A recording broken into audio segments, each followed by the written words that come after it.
Hello and welcome to the Passion Driven Pioneers interview series. I'm your host, John Channon, and today I'm joined by Josh Johnson, who is the founder of Jindo. Josh, thank you so much for joining us today. Hey, John. I'm grateful for the opportunity. Good. Would you like to start us off with a brief background as to who you are, what you do, and then the business that you're in? So, I am a DJ by trade. I focus on weddings, business parties, and community events. I have been in the entertainment slash music sphere for many, many years, more than the decade plus that I've been DJing.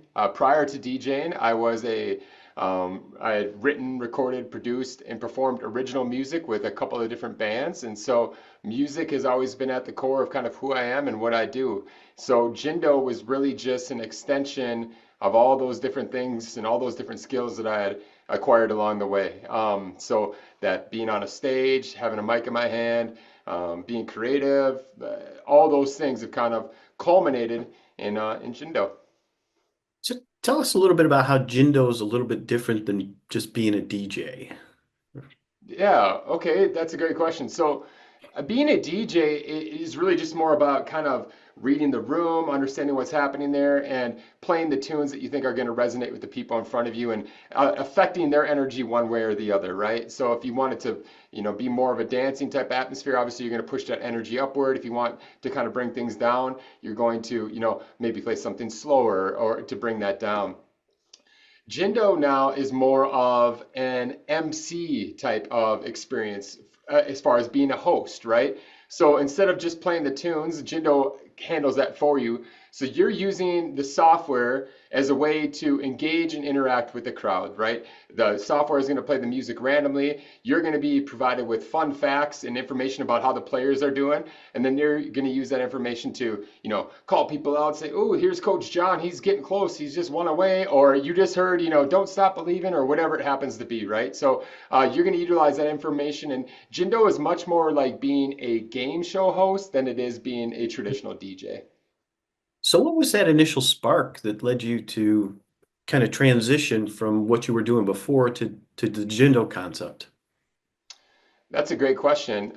So in late 2018, I did a DJ'd an event where the organizer, her name was Jenny Becker, um, she asked if I could do music bingo for some kids for an all-night lock-in through a local church. And so I was like, well, geez, I don't know, maybe. I'd never done it at the time. So I looked around a little bit and I didn't do a ton of research, but what I did was I went to, I think it was freebingocards.com or something. And so I created a bunch of playlists in my DJ software, printed out a bunch of bingo cards from this website, and then I had to get like little crayons or markers or something for my kids, like arts and craft supplies to bring along with, right? So I had to do all this prep work and all this preparation and do all these different things in order to deliver this music bingo experience to these kids, and it worked good. I was actually DJing the music in real time at that point in time, so I had cue points in my DJ software, so I'd play a little bit of the song, then I'd have the next one, and then I'd play a little bit of that one.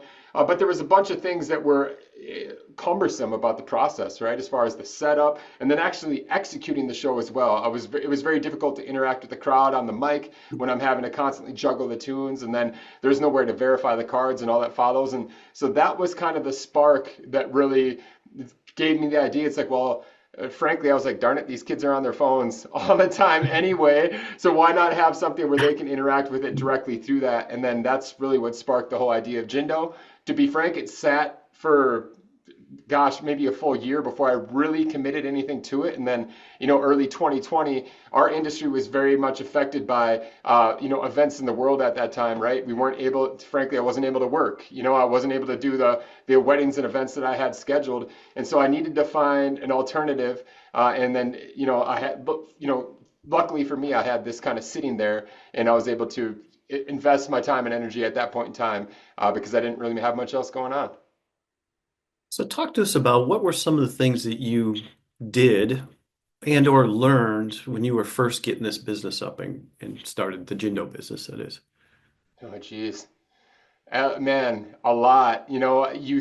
Uh, I mean, even here, just being in Zoom, right? At the time, I had no idea how to use Zoom even. So, and that's where a lot of our first events were because we weren't able, again, to gather in person. So, just learning technology, right? And understanding the different components of a business. And as a single op DJ at the time, I didn't really have a firm concept or grasp of the different components of a business. I just kind of did everything by myself, and I didn't really understand how to delegate things to other people. I didn't understand how to set an agenda for a meeting or anything, right? Because I was always just handling it all. I didn't have to answer to other people. I didn't have to you know set the tone or guide others. It was just I was just going to do what I needed to do in order to make it happen. So man, we've got limited time, but I could go on forever about all the things that I didn't know when I first started out. What were like, maybe share with us one or two things that you did that helped you build your business successfully, right? What were a couple of things that you did correct that you feel did correctly? I think one of them was learn to let go of some things and realize that I don't know everything, and that it's sometimes you have to place your faith and trust in other people and empower other people to do what they do best, and so that you can do what you do best. So I think that was one of them. And I was just really grateful to have some good people that are still in my life and that came and kind of went in my life as well that helped provide those things that I couldn't do at the time, right? And then secondly, for me, I think one of the biggest drivers for us now is creating an entrepreneurial operating system, or just really frankly building a business structure. And that kind of ties to what I was saying earlier, is that I didn't realize that in my own personal business, I was really wearing a lot of different hats, if you will, right? I was the head of a lot of different departments, right? So I was doing the accounting, and I was doing the marketing, I was doing the sales, I was doing the performances themselves, I was doing the branding, all that follows. And once I started learning about an entrepreneurial operating system, or really just any business management system, we use what's called traction at EOS. It really helped me compartmentalize the different roles that I was doing, and I didn't feel as overwhelmed at that point in time, because I realized, okay, today I'm going to focus on accounting, right? And I don't need to worry about what's happening on social media, or worry about sales right this second, or what's happening with the brand or anything else, right? Let's put this hat on, do the accounting. I can take that hat off, and when it's done, and then I can put on the next hat for the other department and do what that is calling me to do, or what needs to be done there. So I would say those are the two biggest things: is getting good people, smart people smarter than me, that can help and guide me, and then building systems where you can put those people in the right seats and just let them do what they do and empower them, and not try to like control or dictate, because the right people are going to know what to do, and they're gonna know more than me, right? And so I just have to create an environment where they feel safe and able to do what they do best. Yeah, I agree. I've heard that before, but being a business owner can be somewhat overwhelming. The key is to know what that 20% is that's driving 80% of your results to really focus your efforts on. So I appreciate 100 you bringing it up. 100%. Yeah, and just to really quickly tie into that was my thing. Is one day I'd be obsessed about doing this, and then the next day I'd be obsessed about doing that, right? And it was really hard for me to have a clear long-term vision when I was constantly, like, as you say, like kind of putting out fires, if you will, right? I was just like doing this, doing that, doing this, and that. When I took a step back and kind of got those things put down, and then I kind of made a list and put things in their place, it was easier to get some of that traction and clarity on how to move forward. Yeah, that's great. I appreciate you sharing that. So talk to us a little bit about work-life balance, in particular in your industry, because I'm sure that what you guys are doing are happening at different times of the day. You know, do you have any rituals or habits that you use to kind of keep that work-life balance focused? Huh. I don't know that I would be a good resource on this, because I, I have work-life balance in a very unconventional way. I would say, as I'm thinking about it right now. I mean, so during the week I'm handling a lot of the administrative and managerial and kind of tasks associated with building a business for Jindo, right? I'm doing that during the day. And then on the weekends, I'm still a working DJ or doing Jindo events as a host is kind of out there for the company. So yeah, I have a very kind of unconventional lifestyle, but the flip side of that is that it allows me to work, for instance, when I work during the day, I'm able to get up, make my breakfast for my daughter, take her to school, then I can work, right? And then when she gets home from school, I can stop the work and be with them if I want to. And if her friend comes over to play, then I can go back and do the work if I want to or feel compelled. So as far as work-life balance, I think one thing that really resonated with me years ago was that everyone has a different definition of success. And I think it's critical that whoever you are out there, if you've got a business going on, you need to define that for yourself. For some people, that's making as much money as possible, regardless of anything else, right? They're willing to work 100-hour, 150-hour weeks. You hear whatever, Elon Musk's of the world and all these crazy hours that they're putting in, right? And it's like, uh, for them that's fine. That's they're driven, they're ambitious. I respect that, but for me, that's not as I value having those opportunities to be with my kids, to be there, engaged with their activities, to have those moments. And so, when I first started out, I must say that I wasn't good at all about balancing those things. I felt like you had to work through the night and then wake up the next day and work all day again and put everything else aside. And what I've realized is that it's a marathon, not a sprint. And certainly there's times when you need to be very diligent, very like nose to the grindstone, push hard, but you can't sustain that pace. At least I can't sustain that pace, right? So I had to learn kind of the hard way, to be frank. I joked that like when I started this, I had a full head of hair and like no gray, no beard, which isn't totally true. I was going bald already, but I definitely didn't have as much gray. Yeah, it's about finding that balance. You asked work-life balance. How do I find it? I prioritize the things that matter to me most when I have the opportunity to be there with them. And then when they're not around, then to be frank, this business and doing those things is the thing that matters to me second most. So I don't mind committing, uh, 5 to 6 hours every day during the week and then going out and doing gigs on Fridays and Saturdays, and so one thing and last thing I will say is that I do kind of take Sundays and I really try to just not I try not to turn on my work computer. I try not to answer emails. I try not to answer the phone. I really try to get that at least one day a week where I'm going for a walk, I'm exercising, I'm doing my yoga practice, whatever it might be, so that I can, re recenter myself and prepare for the week ahead. That's good. I appreciate the vulnerability on the front end of saying you might not be the best example, but it sounds like you've got a pretty good plan for your work-life balance. So thank you. Okay, bro. Thank you. So let's talk a little bit about the future. Could you maybe just offer us a glimpse into your future plans and goals that you have for your business, Josh? Yeah, so my goal, I think, is to continue first and foremost to just be creative. I think that's what really drives a lot of what I do. I want to be able to create things and provide value in this world. And our core values are bringing ideas to life and providing exceptional value. Those are the things that I think, really drive what we do. And that can be as a host, as a DJ at an event. I really try to just do my best to bring that event to life and give my energy and give myself and my skills and everything I can to it to try to make it the best it can be. And I think that same ethos applies to Jindo as well. I'm driven, I don't know how or why, but just to be the best that I can be and whatever I try to do, right? And it's not about being better than anybody else. It's just I want to show out and be the best that I can be. And I think maybe at the core of it, it's just, I do have kids and I want to try to set an example for them to pursue the things that matter to them and that they're passionate about. And so, this thing is called Passion Driven, Pioneers. And I guess I really am passionate about those things.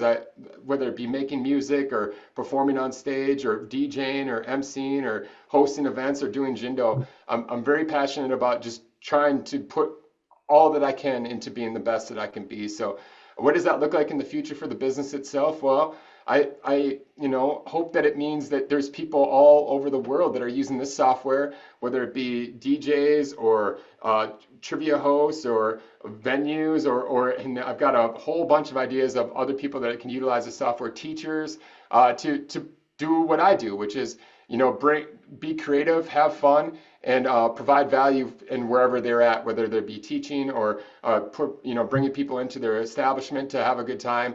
I think Jindo has a very powerful way to bring people together, and over a common interest, right? Games and music. I mean, come on, man. You know what I mean? We've been doing this since the caveman days. So hopefully I can continue to just develop that and make that grow, and bring more of that and help other people share in that passion that I have. That's good. Thank you for sharing that. I'm going to ask you a little bit of a different question. So, if you could wave a magic wand, right, and change just one thing about your business, what would that be? I think if I could change one thing about my business, I think it would be to reduce the complexity of the music industry, and make it more accessible and fair to everybody involved, and that it would be more of a win-win situation, not only for the creators of the content itself, but also the people that are trying to disseminate and use that content to provide value and do what they do and be creative as well. As I've gotten deeper into this, it's just a very complex, convoluted, costly business to be involved in, and it seems, oh gosh, I gotta be careful. It's just I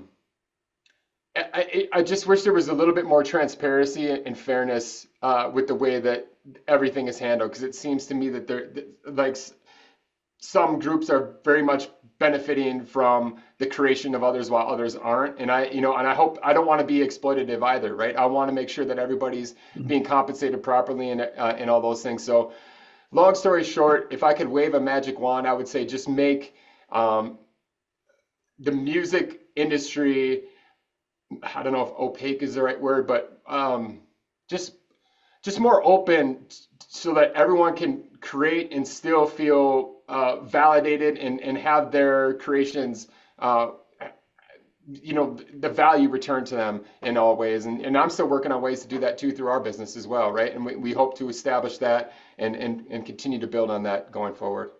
Yeah, I think you used the term at the beginning just to make the industry a little more accessible to people who are really interested in participating and creating in this industry.